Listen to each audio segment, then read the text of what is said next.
اعوذ باللہ من الشیطان الرجیم اللہم صلی علی محمد و آل محمد۔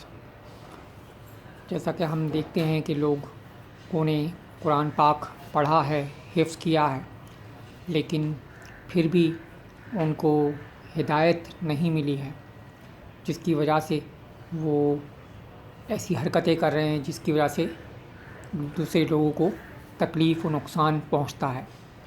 یہ اس وجہ سے ہی ہے کہ نبی محمد صلی اللہ علیہ وآلہ وسلم نے کہا تھا کہ میرے جانے کے بعد میں دو بھاری چیزیں آپ لوگوں کے درمیان چھوڑ کے جا رہا ہوں، ایک کتاب اللہ اور ایک اہل بیت۔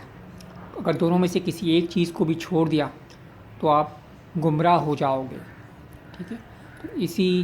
تو ہم نے کچھ لوگوں نے اہل بیت کو جو ہے وہ نظر انداز کر دیا ہے، لیکن قرآن پاک کو تو تھام کے رکھا ہے، لیکن اہل بیت کو نظر انداز کر دیا، جس کی وجہ سے وہ ان کو ہدایت نہیں ملی ہے اللہ تعالیٰ کی طرف سے، ٹھیک ہے۔